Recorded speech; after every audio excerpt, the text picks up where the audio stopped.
नमस्कार, आप देख रहे हैं राष्ट्रीय प्रस्तावना और मैं हूं आपके साथ उत्ता। खबर लखनऊ से है, जहां पर राजधानी दिल्ली में 28वां राष्ट्रीय युवा महोत्सव का आयोजन किया जाएगा, जिस दौरान इस कार्यक्रम को संबोधित करने के लिए मुख्यमंत्री योगी आदित्यनाथ के साथ साथ प्रधानमंत्री नरेंद्र मोदी भी शामिल होंगे। आपको बता दें कि युवाओं को रवाना करने के लिए आज बुधवार को स्वयं मुख्यमंत्री योगी आदित्यनाथ पहुंचे। उन्होंने कहा कि 12 जनवरी को है स्वामी विवेकानंद की जयंती है, जो कि युवाओं की प्रेरणा थे। साथ में उन्होंने ये भी कहा है कि इसके लिए लगातार हमारी सरकार कर रही है, ताकि युवाओं को प्रेरणा मिल सके, युवाओं को बढ़ावा मिल सके। साथ में उन्होंने ये भी कहा है कि विश्वविद्यालय में जो छात्र संघ चुनाव होते हैं, उसको कराने की बजाय अगर हम उन्हीं में से कुछ सांसदों का चयन करें तो हमारे देश के लिए काफी अच्छा कार्य करेंगे। और साथ में उन्होंने ये भी कहा है कि इस कार्यक्रम को संबोधित करने के लिए स्वयं प्रधानमंत्री नरेंद्र मोदी भी आएंगे और युवाओं को प्रेरणा देने का कार्य करेंगे। साथ में उन्होंने ये कहा कि युवा जो है वो देश का भविष्य है और इनको आगे बढ़ाने के लिए लगातार हमारी सरकार प्रयासरत है।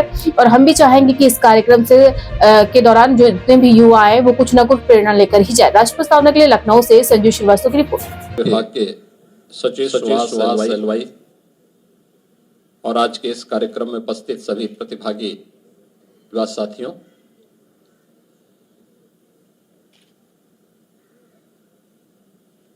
बारह जनवरी की तिथि देश भर के युवाओं के लिए एक युवा उत्सव के रूप में आता है, क्योंकि एक युवा ऊर्जा के धनी और वैश्विक पटल पर भारत की आध्यात्मिक, सांस्कृतिक और युवा शक्ति को पहचान दिलाने वाले स्वामी विवेकानंद की यह पावन जयंती है। और इस अवसर पर आदरणीय प्रधानमंत्री जी की प्रेरणा से प्रतिवर्ष पिछले कई वर्षों से युवा उत्सव का एक कार्यक्रम दिल्ली में आदरणीय प्रधानमंत्री जी के मार्गदर्शन और नेतृत्व में आयोजित होता है, जिसमें अनेक प्रकार के कार्यक्रमों की एक लंबी श्रृंखला होती है। उन कार्यक्रमों में भागीदार बनकर के युवा उत्साहित भी होते हैं, बहुत कुछ जानने, सीखने और पूरे देश को भी जानने, सीखने का एक अवसर हमारे युवाओं को प्राप्त हो। इस वर्ष आप सबके लिए इसलिए महत्वपूर्ण है कि प्रधानमंत्री जी का सानिध्य भी मिलेगा और साथ साथ प्रधानमंत्री जी के साथ हमारे युवाओं को एक इंटरेक्शन करने का भी एक अद्भुत क्षण आप सबको प्राप्त होगा। इस अवसर पर